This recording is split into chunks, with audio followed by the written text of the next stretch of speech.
Buenas noches y bienvenidos al podcast del Instituto de Estudios Histórico-Marítimos del Perú, que tiene como objetivo fomentar la conciencia marítima en todos los peruanos a través del conocimiento de la historia y la realidad marítima.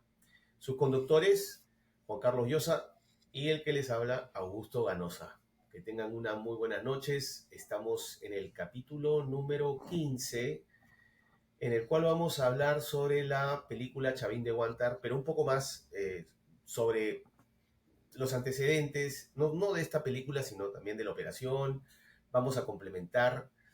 Ayer, Juan Carlos, sacaste un artículo muy interesante sobre esto, en el cual resaltas eh, la loable labor de esta producción, en la cual hace, y yo creo que es el objetivo que se logra, es que conversemos sobre esto. Hay mucha audiencia, especialmente la más joven, que desconoce realmente qué cosa pasó, y este tipo de películas hace que nosotros, los que ya pintamos canas, le expliquemos a nuestros hijos y familiares mucho más detalles. Tú nombras en tu artículo un par de omisiones en las cuales obviamente decisión de la producción, y por tanto que he escuchado de esta operación, ha sido una operación en la cual cada parte, cada engranaje tuvo su misión que tuvo que cumplir, desde el presidente de la República hasta los mineros. Cada uno cumplió una misión exacta para que esto sea un éxito. Juan Carlos. Buenas noches, Tito. Buenas noches. Efectivamente, el programa de hoy vamos a dedicarlo a esta película que ha sido, está siendo vista por casi 1 millón de peruanos, cosa que debe satisfacernos a todos, los peruanos de bien, que queremos ver a nuestro país próspero y avanzando, y creo que en el arte, en el cine específicamente, poder crecer a nuestros actores y las películas, las realizaciones, pues es un motivo de satisfacción. Esta película ha sido una película muy bien hecha, un guión muy interesante, centrado pues en el protagonista que interpreta este actor que es Rodrigo Sánchez Patiño, que da vida en la película al coronel, al en ese momento teniente coronel Juan Valer Sandoval, un héroe de nuestra patria, un soldado valeroso, al que me refiero en el artículo que tú mencionas, publicado hoy día en El Comercio, y en la parte digital, y el capitán Raúl Jiménez, que fallecieron en la operación, entregaron su vida ahí donde la patria los necesitaba, en el momento específico que la patria los necesitó. Y ellos supieron enfrentar ese reto y lamentablemente perdieron la vida, para tragedia de sus familias, para el dolor de la patria, pero también para la admiración y el respeto de los peruanos de bien, que hoy en día honramos su heroísmo.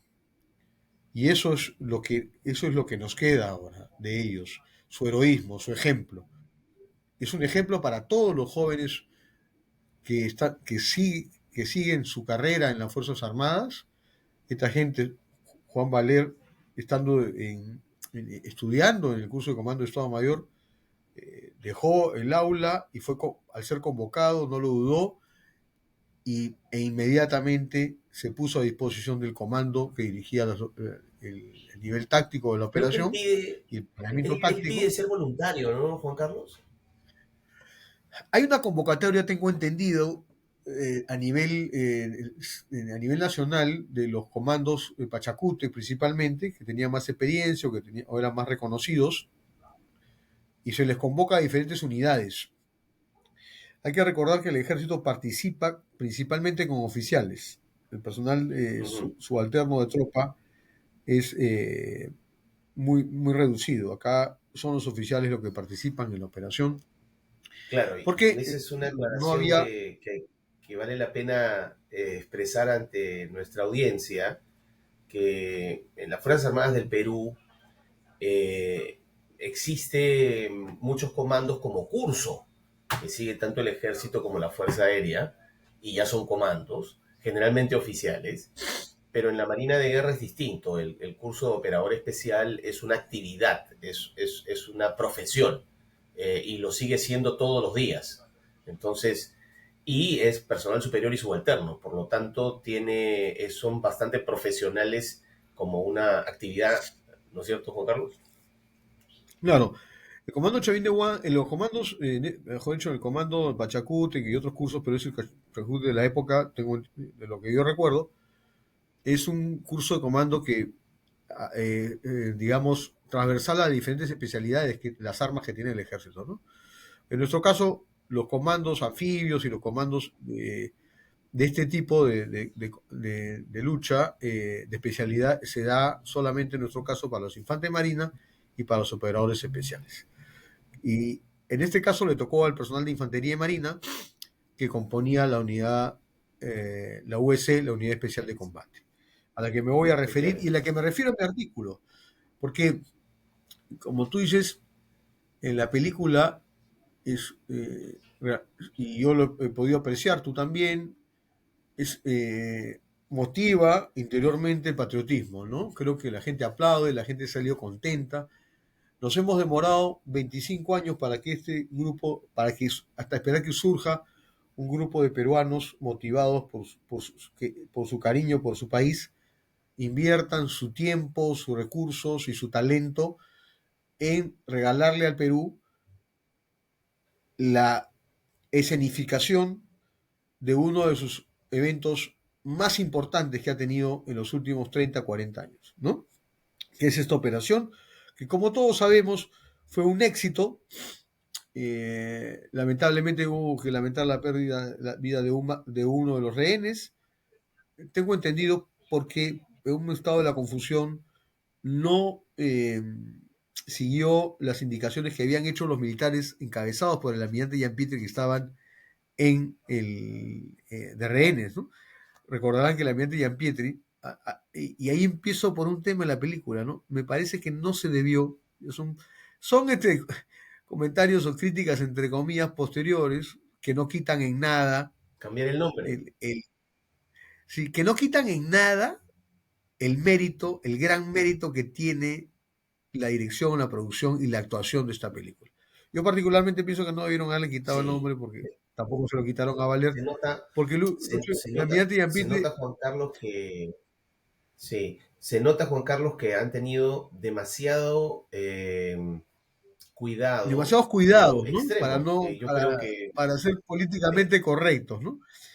Pero politizar, bueno, sí, politizar la película.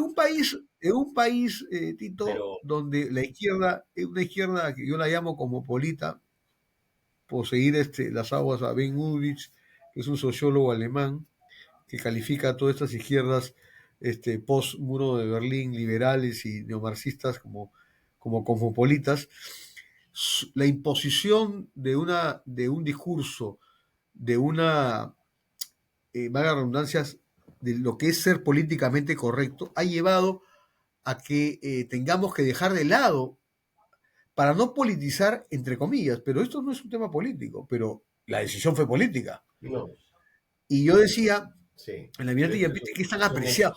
tan admirado por nosotros, los marinos, y en general por muchos ciudadanos. Entonces, que no se le mencione su Ujú, nombre nos choca un poco, ¿no? Porque sabemos quién fue, sí, sabemos el rol importantísimo que cumplió, y ellos dieron las indicaciones. Aparentemente, Justi, por un tema de confusión, se metió en un ropero y no estaba agachado y le cayó. sí, Aunque he escuchado la versión de que el momento, la impresión, la situación le generó un paro. Aparentemente por eso falleció. efectivamente. ¿No? Un tema que no Sí, eh, lo sé de manera referida, pero no. Pero en todo caso, fue una víctima de la 72, ¿no es cierto? Lamentablemente fallecieron estos dos oficiales, otros quedaron heridos y hasta con consecuencias severas posteriores. Lo cierto es que esta operación es una operación exitosa, eh, y hecha por nosotros, practicada, entrenada, planeada por el personal militar fundamentalmente.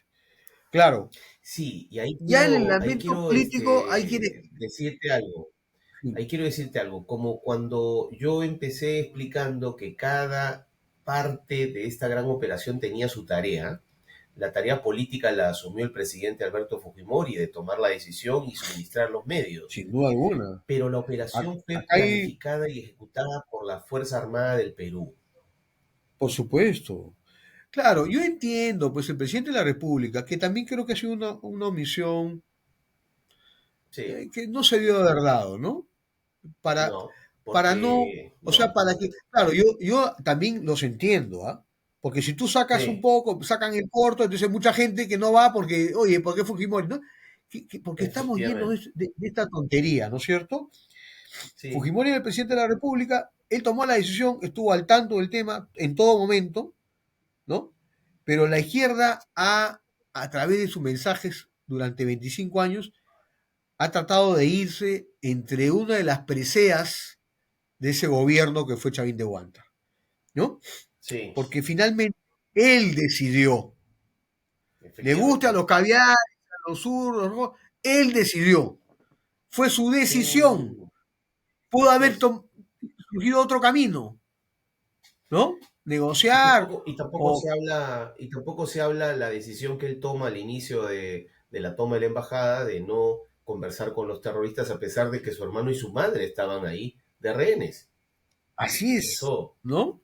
eso Entonces, conlleva entonces un se ha temple de acero, especulado ¿no? tanto, así, de forma negativa, que también lo conversaremos, pero Ujú. lo que quiero decir es que esa omisión, la omisión, el no mencionar al cardenal Cipriani también, que tuvo un rol importantísimo en esto. Lo que tú Importante, hablabas importante. de los hombres que, este, de los obreros, de los mineros que hicieron los túneles, Sí, y lo que nos preocupa a nosotros o lo que nos ha causado un poquito de sinsabor a los marinos es prácticamente la no mencionar a la Marina de Guerra, que jugó un rol fundamental, y lo vamos a explicar, sí, porque no es cuento, ni es no, es una realidad fundamental el éxito de la operación. Se debió en buena parte a varios elementos. Los rehenes militares que estaban detenidos, el ejército, por supuesto, con el coronel Williams a la cabeza, el Servicio de Inteligencia Nacional, también, por supuesto, con el general Salazar Monroe a la cabeza, y con el asesoramiento de Montesinos, eh, después la Marina de Guerra, la policía, en fin, y la presidencia de la República, ¿no? Representada por ellos. Son una serie, y también está, por supuesto, el papel importante de la Iglesia Católica a través del cardenal Cipriani, ¿no? Que también negoció y fue un elemento importante y que también dio información, evidentemente, porque él entra a la residencia y observa y da información al gobierno, que ayuda también a eso, ¿no es cierto? Y claro. entonces mucha gente, confluyen muchos esfuerzos, ¿no? Pero el comando táctico lo tiene un coronel del ejército, que es el general Williams, otro héroe de la patria, conocido por nosotros y, y- y muy En vida. respetado y apreciado y admirado por lo que él significa para el Perú y para la pacificación, ¿no es cierto? Y entonces se hace toda esta operación, no vamos a entrar al detalle de la operación porque ya lo conocemos, y se ha hecho más conocida con esta película que también, y eso es importantísimo para mí, de esta película, es el drama humano, la familia, la esposa, los hijos, todo lo que queda atrás cuando un militar es Sí, asignado a una misión, que puede ser tienes, la tienes, primera y la última, ¿no? tienes O toda pueden la ser razón. varias, o de repente nunca Y ahí recibe te, esa misión. sí, y ahí te quería comentar que viendo los especiales para la preparación de esta película, la actriz que hace de la esposa de Juan Valer se prepara mucho para este papel, obviamente como cualquier profesional, pero la apertura de la esposa de Juan Valer, de la viuda, hace que tenga un mejor rol, porque ella se reúne con ella muchas veces y le confía y le cuenta tantos detalles, la cual Exacto. determinó que la actuación de esta chica en esta película sea muy buena. Muy buena porque como lo que tú dices, se notó y se resaltó eh, ese apoyo que tiene todo militar por su esposa, por sus hijos, por sus padres, ¿no? Al asumir esta Que es carrera fundamental, ¿no? que, que sí, Que, que te demanda manda a sacrificios. situaciones y Sí. a misiones en las cuales necesitas de su apoyo para poder sobrevivir y poder cumplir tu misión. Porque al final he escuchado muchos comentarios de comandos que participaron acá y lo único que pensaban era cumplir con su misión. No, no pensaban en nada más. O sea, en el momento de la operación, obviamente, ¿no? Era cumplir con su misión y eran completamente conscientes de que la probabilidad de que no regresen era alta, ¿no? Sí. Ahora, esto, mira, eso es muy cierto, la parte familiar, todo este drama humano que es importantísimo, que termina pues en la vida, perdiendo la vida este oficial que deja viuda e hijos, y el otro oficial, por supuesto, que también él era Tú soltero, sabes, si mal no me Juan recuerdo. Carlos, que su hijo participa en la película. Sí, Eh, sí, sí, que fue cadete también, ¿no? y, Cadete y hay naval. una parte muy, Sí. muy bonita de la película en la cual, que es la final, en la cual filman a su hijo en la misma playa donde ellos iban a jugar cuando eran chicos y Sí, el horizonte, ¿no? Muy, muy interesante, muy sí. buena, porque justamente Eso es su muy hijo, bueno, eso es muy bueno. sí, sí, y su Eso hijo es muy es un bueno. hincha de su padre, ¿no? Que en ese momento cuando lo perdió no tenía conocimiento ni podía, obviamente Era muy, muy razonar chico, sobre lo que sí. estaba pasando, ¿no? De lo que le estaba pasando, el drama pues de haber perdido a su padre, ¿no? Así es. Esto, y Pero bueno, lo sabemos nosotros que hemos tenido a nuestros padres una larga vida, lo que debe ser, nosotros no sabemos lo duro que debe ser para un chico, para su padre, prácticamente cuando recién es pequeño, en sus primeros años, ¿no? así La es, así ausencia es.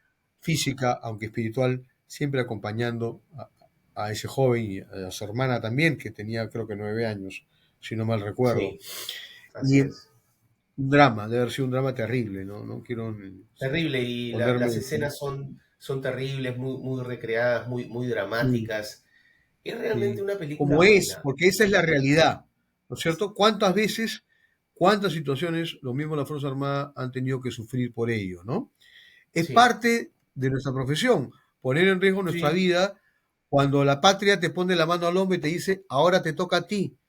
A sí, Valer, la patria le puso la mano en el hombro y dijo, ahora te toca sí, a ti, y él supo cumplir, ¿no? Por eso que sí, es un héroe de la patria, un hombre sí. valiente Y que cumplió así, con su misión, ¿no? sí. Ahora, Mira, hemos, sí, quería, antes de pasar al tema quiero que me cuentes específicamente el rol de la Marina. Hay que tocarlo sí, en tres puntos es principales de importante la escena que mencionar, me colocaron.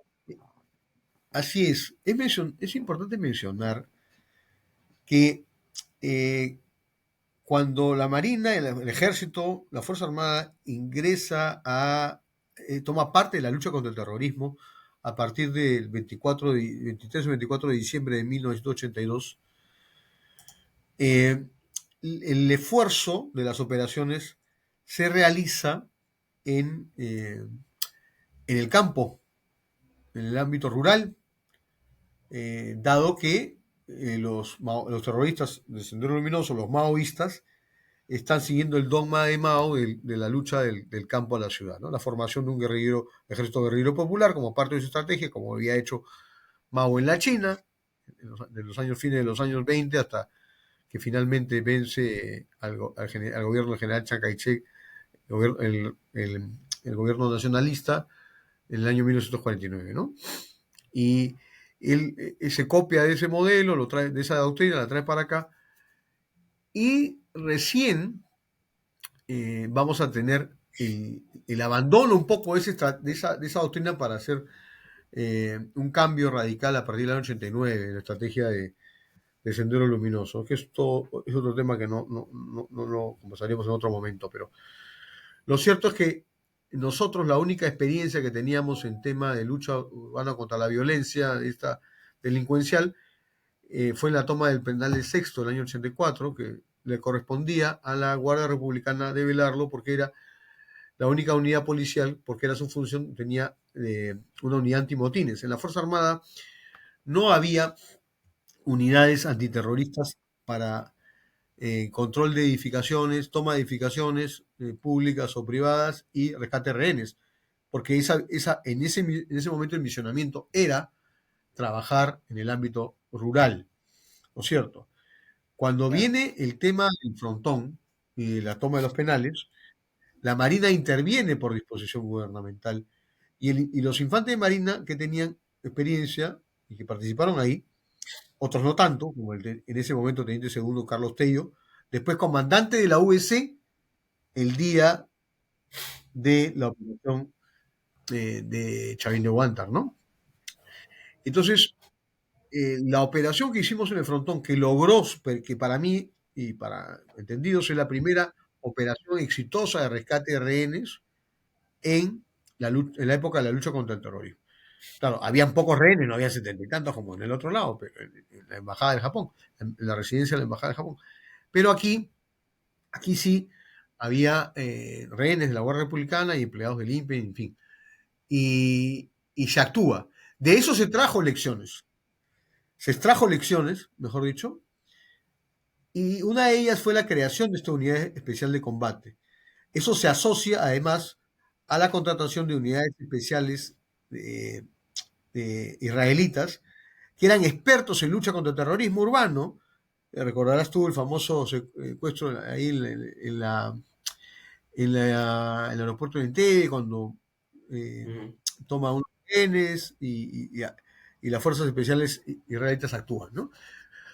Con todo ese entrenamiento, yo recuerdo mucho que cuando estaba en la escuela naval, en la parte del edificio Grau, cuando estábamos en la escuela naval, y había una parte que no estaba pues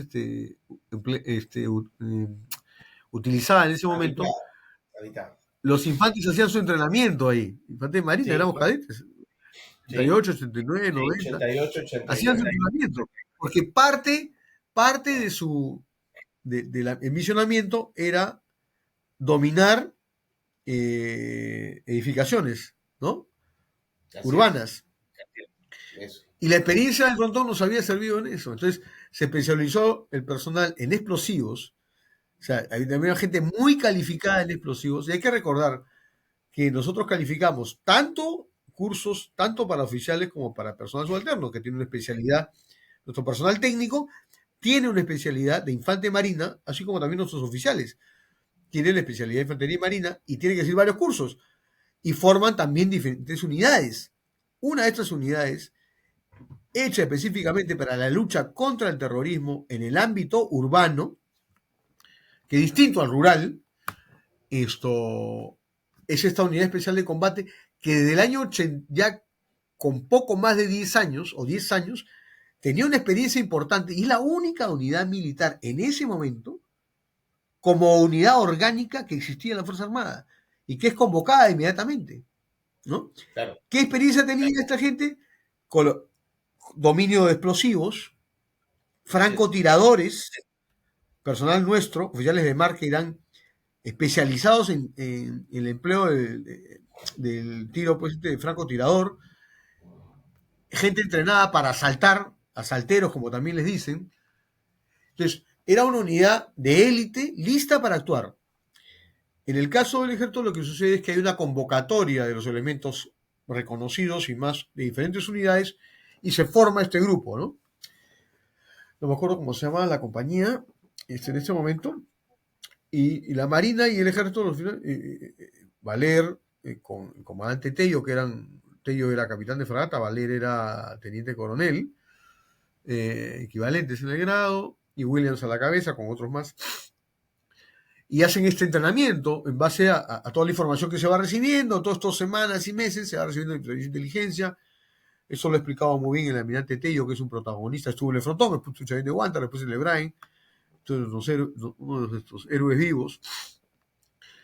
Y se participa en esto, la Marina demuestra su capacidad para empleo de explosivos y en el planeamiento que se hace, el ingreso por túneles, es la Marina la que va a colocar los explosivos para que se pueda ingresar por los túneles y el primer impacto, recordarás tú que hay, da de baja a más de uno que estaba jugando fulbito cuando cuando Yampiti transmite el anuncio a los organismos de inteligencia que a la vez comunican y es el presidente de la República quien toma la decisión.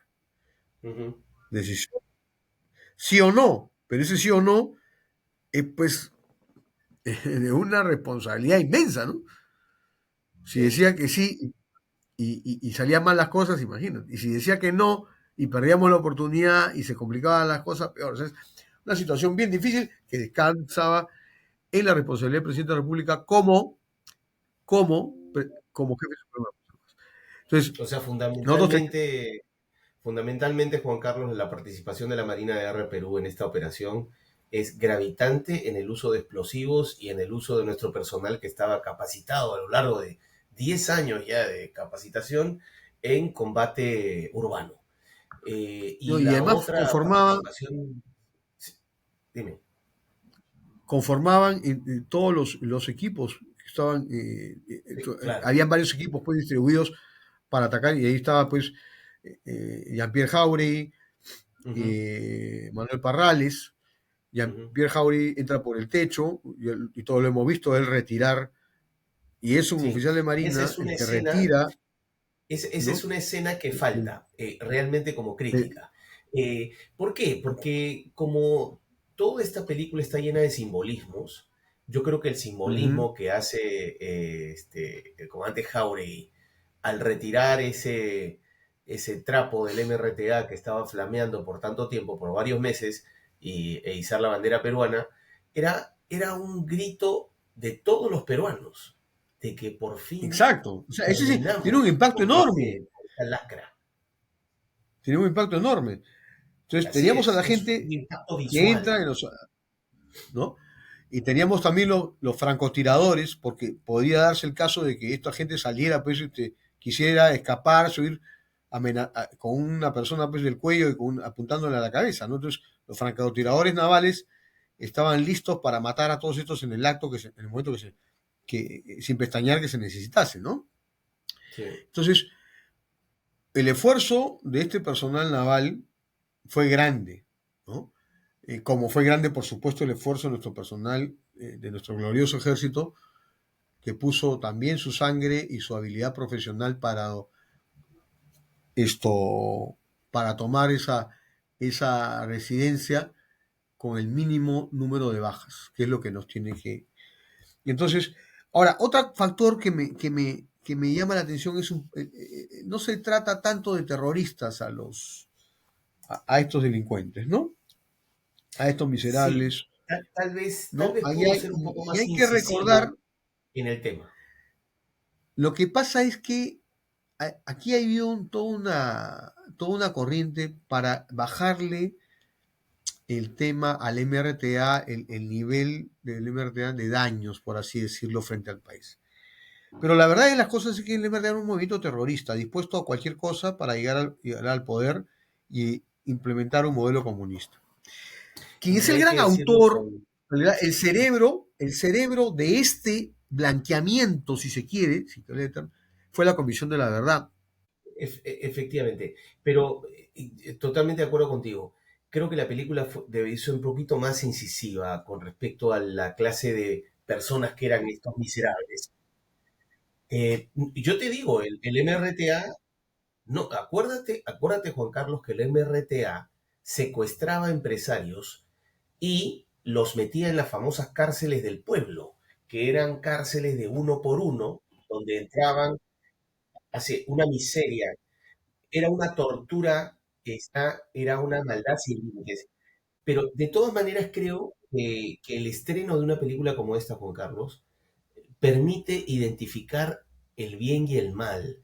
Yo, o sea, hay que ser bastante certeros con la historia que contamos y creo que esta película ayuda bastante a que conversemos al respecto con nuestras familias y es el objetivo de este podcast, obviamente celebrar que haya una película como esta y que dé que hablar, que podamos compartir y podamos decir qué clase de miserable gente era esta y qué clase de gente era nuestras Fuerzas Armadas, que son nuestro pueblo. Nuestro pueblo es la Fuerza Armada. No son los terroristas. Los terroristas son unos miserables que, que merecen todo el castigo divino. Pero, y esas cosas a veces se olvidan con el tiempo. y es lo que estamos tratando de, en este pequeño esfuerzo que tenemos en este rincón del podcast del instituto, de resaltar. Así es, Juan Carlos. Antes de llegar a la parte de conclusión de este episodio, no quería dejar pasar algo que siempre le hago recordar a nuestros amigos del diario La República, y es este titular. Este titular que publicaron cuando los rehenes todavía estaban obviamente en la residencia del embajador de Japón, les confirmó la existencia del túnel a los terroristas. Esta acción de este diario es uno de los capítulos más bochornosos y vergonzosos de la prensa peruana.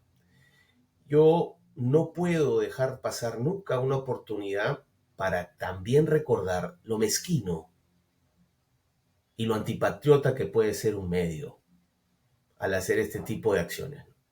Este tipo de titular le jugó en contra porque realmente ellos, los terroristas, al saber que existía un túnel, llevaron a todos los rehenes al segundo piso, lo cual facilitó un poco el rescate, pero a lo que yo voy es que esto es una muestra más de esa maquinaria que está atrás de todo lo que tú has conversado y lo que vas a conversar en tu siguiente eh, artículo que vas a publicar sobre la Comisión de la Verdad.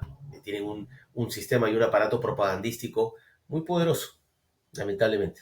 Y bueno, comentarios finales sobre esta película, ya creo que los hemos expresado bastante. Yo celebro mucho que, que se haya producido una película así después de tanto tiempo, porque han habido dos intentos anteriores muy malos. Y esta yo creo que es una película peruana que nos da la oportunidad de poder recordar y poder a nosotros, en este caso, complementar con información para que nuestros jóvenes oficiales, nuestro público en general, se nutra un poco más de lo que opinamos, obviamente, pero también de los hechos que pasaron y que quedan muy frescos en nuestra memoria porque estábamos en actividad, éramos jóvenes oficiales en ese momento y lo vivimos, ¿no? Lo vivimos como muchos peruanos. Y yo creo que resalta mucho, y quiero contarte que me emocionó bastante ver que espontáneamente al final de la película las personas aplaudieron. Y eso es importante porque estábamos en un cine en San Borja con un público bastante heterogéneo, joven, que no ha visto esto, que no ha vivido y que la película logró conectar. Eso para mí es valiosísimo. Muchas gracias, Juan Carlos. Nos vemos el próximo episodio, que tenemos que hablar de otras cosas y temas muy interesantes. Les agradezco a ustedes por su paciencia y escucha y fidelidad a través de estos episodios que hacemos para el Instituto de Estudios Histórico Marítimos. Buenas noches, Juan Carlos. Abrazo.